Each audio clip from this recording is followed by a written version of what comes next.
Aujourd'hui, c'est mardi. Vous êtes donc bien sur Radio Grenelle. Je serai la voix du Dendrobat Doctor et nous sommes ensemble pour faire l'état de la recherche sur l'épidémie de Covid-19. La version audio est disponible sur SoundCloud et YouTube. N'oubliez pas de vous abonner et venez commenter sur notre Facebook. Bienvenue à tous sur l'écho des labos. Fail de la semaine. Ah, François.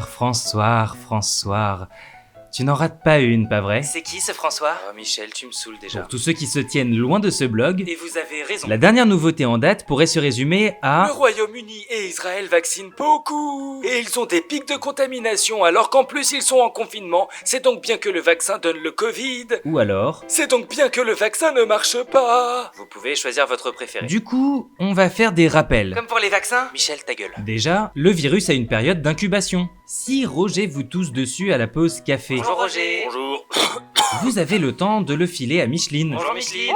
à Bernadette, la boulangère, en achetant la brioche pour le goûter du petit, Salut. au voisin avec son parapluie dans l'ascenseur, Il fait beau aujourd'hui. à votre femme, À votre fils. à votre furet, avant de déclarer des symptômes. Mais il faudrait vraiment que vous portiez mal votre masque à ce stade-là. Donc, il y a du délai entre la contamination et le recensement des cas. Ensuite, le vaccin n'est pas immédiat. Quand vous entraînez des forces de sécurité à reconnaître une cible, il leur faut quelques jours pour être prêts. Ouais, vous insinuez quoi là, hein? Si la cible s'infiltre sur votre base alors que vous venez à peine de placarder les affiches, elle vous fera sauter la base quand même. Je trouve que vous vous enfoncez beaucoup là, monsieur, hein? Bon, en gros, il y a du délai entre l'inoculation et l'immunité. Oui, bon, continuez.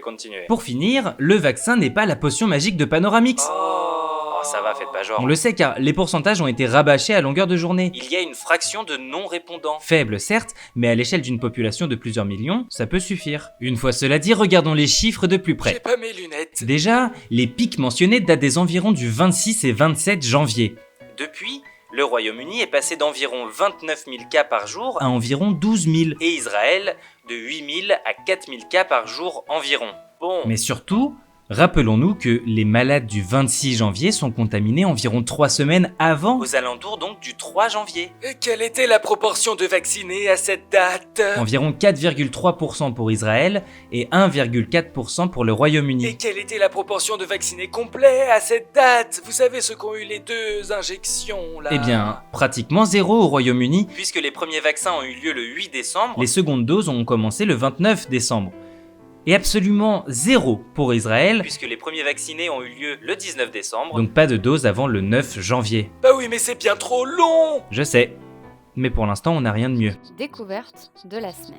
Ce n'est pas complètement une découverte vu que j'en avais déjà parlé avant quand c'était en phase de test. Oh l'arnaque! Mais ça y est, un nouveau masque filtrant décontaminant et virucide débarque sur le marché. C'est la société BioSerenity qui l'a conçu pour Santé Publique France Avec le concours de l'INSERM, du CNRS, et du CHU de Lille qui l'a testé sur ses soignants. comme l'urgence est d'approvisionner ces derniers, seule la version FFP2 de ce masque est pour l'instant certifiée CE. On attend la version chirurgicale pour laquelle une demande a été déposée. Pour ceux qui sont curieux, le dossier détaillé est disponible. En description. Petite mise en garde, je ne suis pas allé voir le processus de commande et je ne sais pas si ce produit est disponible à l'achat pour les particuliers. Mais je fais bien évidemment appel au sens citoyen de toutes et tous pour ne pas se jeter dessus et laisser les stocks aux soignants qui en ont besoin. Piste de la semaine.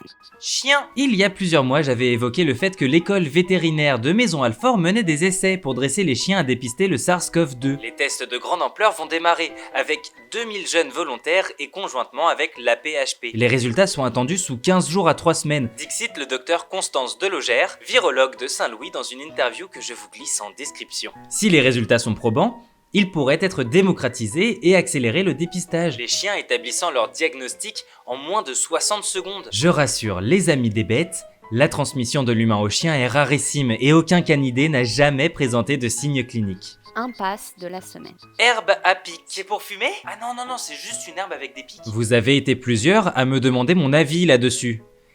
Eh ben j'en pense rien du tout. Parce que aucune étude sur le sujet n'est sortie de la compagnie qui prétend avoir fait cette découverte. Plus grave encore, un des chercheurs affirme que le procédé chimique est intéressant, mais que l'annonce a été faite alors qu'il n'y avait aucune étude clinique encore réalisée. Je vous mets l'interview rapportée en description. Mais alors, docteur Grenouille, pourquoi donc metteriez-vous cela dans la rubrique Impasse de la semaine? Parce que la plante en question s'arrache déjà partout sur son île d'origine. Et je suis sûr qu'il en serait de même en métropole si elle avait l'idée saugrenue d'y pousser. Du coup, J'ai un peu l'impression que c'est le même scénario qui se répète en boucle et qu'on n'est pas sorti du sable. On dit pas sorti de l'aubergine? Spray nasal. Même motif, même punition. Si j'étais le type de grenouille qui donne la météo, je dirais que le temps est à l'orage. Parce que 2 infos similaires en une semaine, ça fait beaucoup. Le fameux spray tue bien 99% du virus. In vitro. À l'heure actuelle, il n'y a eu aucun test sur l'humain. Le protocole de test est bien décrit et je vous glisse le document en description. Mais ça ne concerne le comportement du virus que dans un tube à essai. Pour la 100e fois, un humain n'est pas un tube à essai. On n'a aucune idée de ce que ce pchit donnera dans une cavité nasale. Il n'y a même pas de test de sécurité encore disponible. Donc pour l'instant, rien de probant. En tout cas, rien qui vaille le battage qu'on en fait. Mauvaise nouvelle de la semaine. Quarantaine. Du fait de la propagation des nouveaux variants, Plus infectieux. la durée d'isolement légale en France passe de 7 à 10 jours pour les personnes testées positives. La décision gouvernementale s'appuie sur une étude d'Harvard Disponible en description. qui tend à montrer que le variant britannique est plus infectieux. Plus longtemps.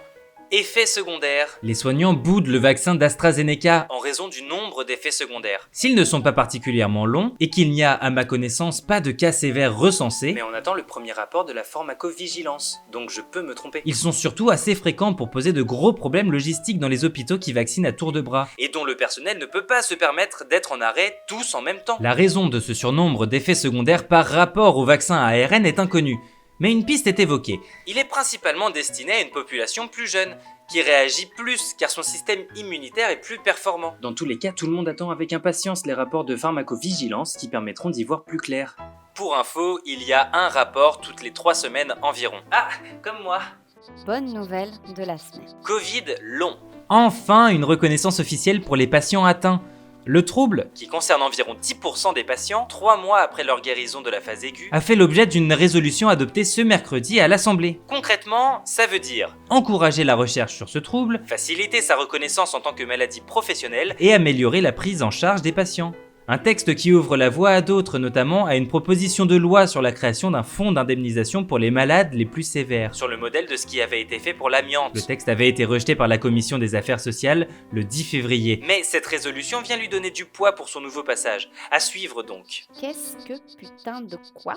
Après Dax et Villefranche, 9 hôpitaux de Nouvelle-Aquitaine ont échappé à une attaque par ransomware cette semaine. Pour ceux pour qui le jargon informatique est aussi impénétrable que le manuscrit de Voynich, Non mais ça non plus en fait je connais pas. un ransomware c'est l'équivalent informatique de Je veux 10 000 $, un hélico et un milkshake pomme banane. Sinon je bute Madame Tati et son chat. Présentement, le rôle de l'otage est tenu ici par l'intégralité des dossiers patients, des logiciels médicaux et des services informatiques de l'hôpital touché. Elle va bien Madame Tati? Michel, c'est quoi cette voix? On le sait, on ne négocie pas avec les kidnappeurs et on ne paye pas de rançon. Jamais. Bah non mais c'est juste que moi je suis inquiet. Alors pourquoi d'un seul coup autant d'attaques de grande ampleur? Eh bien parce que les hôpitaux Quand ils refusent de payer la rançon, fonctionnent en mode dégradé le temps que les gobelins des services informatiques arrivent à remettre l'infrastructure en état. Sauf qu'avec le Covid, les hôpitaux fonctionnent déjà en mode dégradé. ils ne peuvent se permettre de l'être davantage. La situation n'est pas propre à la France. La tension que l'épidémie crée dans les hôpitaux du monde entier fait que ces cyberattaques par ransomware visant les services de soins ont explosé ces derniers mois. Parfois y a pas à dire, j'ai vraiment honte de certains représentants de notre espèce. Point méthode de la semaine. Le grand voyage autour de la science. 2.1. Produire de la science. Écrire les règles du jeu. Aujourd'hui, nous entamons le second grand tronçon de notre voyage. Produire de la science. Ça y est, assez de préparation, il est temps de mettre les mains dans le cambouis. Et pour ce faire, Il faut vous poser plein de grandes questions. C'est quoi les règles du jeu? comment je sais si tout se passe bien? Comment je récupère mes données? Et comment je dis aux copains ce que j'ai trouvé? Intéressons-nous tout d'abord aux règles du jeu. Personne n'aime jouer avec des tricheurs. Surtout pas les chercheurs, alors Pour être sûr que personne ne triche quand on fait de la recherche, il y a des règles du jeu. Au Monopoly par exemple, on ne décrète pas que, en fait, celui qui a gagné, c'est celui qui a fait le premier tour du plateau avec son petit pion en forme de chapeau. on ne pique pas dans la banque. On ne choisit pas les cartes chance dans la pioche. Et on ne sort pas les pions du risque pour aller envahir la rue de la paix, n'est-ce pas Coralie? Oui, bon, pardon. Oh. En science, c'est un peu pareil. On ne change pas les objectifs en cours de route. Si vous mesurez les décès, vous ne pouvez pas dire que votre traitement marche parce qu'il réduit les besoins en ventilation. Si vos patients ont des analyses prévues aux jours 3, 6 et 9, il ne faut pas les faire aux jours 2, 8 et 14. Si vous testez votre molécule seule, elle doit vraiment être seule. Et ainsi de suite. Pour être sûr que personne ne triche, le protocole de mesure est déposé publiquement en avance. Comme ça, tout le monde voit celui qui triche. À noter qu'il est fréquent d'avoir plusieurs objectifs dans une étude. Un principal et des secondaires. Et ça, c'est pas un problème. On sait jamais. Des fois que l'objectif principal échoue, mais qu'on tombe par accident sur un truc intéressant. Et la science est pleine d'accidents. Ma maman aussi a dit que je suis un accident. On ne choisit pas les données. Si un patient est mort pendant l'expérience, il faut le compter. S'il est mort dans le groupe traité, vous ne pouvez pas juste le balancer dans le groupe contrôle pour faire joli sur votre tableur Excel. Si le temps d'hospitalisation se réduit, mais que vous deviez surtout mesurer la mortalité et que elle bouge pas, vous ne pouvez pas la mettre sous le tapis. Si vous vous êtes planté dans les dosages, il faut le dire. C'est-à-dire que si ça marche mieux, vous pouvez pas faire genre. Alors, on s'est planté, mais regardez, c'est quand même vachement bien. Et si vous avez tué un mec par accident, vous pouvez pas dire.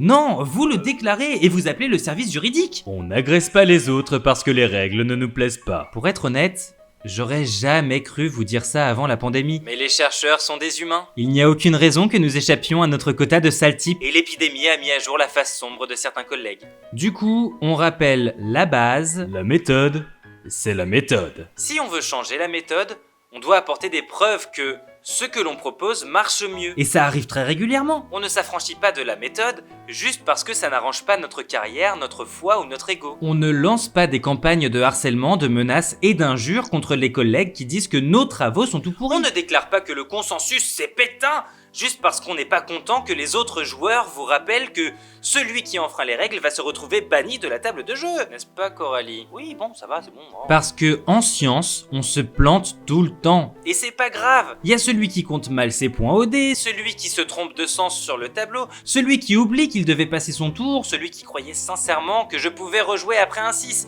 Bon, c'est pas grave, voilà, on s'engueule, je me corrige, bon, voilà. Mais on ne joue pas avec les tricheurs. Non mais sincèrement, moi je pensais que si je faisais un double 3 d'affilée, je pouvais reprendre la rue de la Paix comme ça gratuitement. En espérant avoir pu apporter un peu de lumière dans le chaos ambiant, je rends l'antenne. Et on y retourne la semaine prochaine car l'épidémie ne se termine pas avec la baisse du R0. Oh non. En attendant, prenez soin de vous et des chercheurs qui bossent dur, et autant que possible, restez chez vous. Bisous! Je vous fais des bisous en ASMR. Abonnez-vous! Donnez sur Tipeee! Mangez des fruits!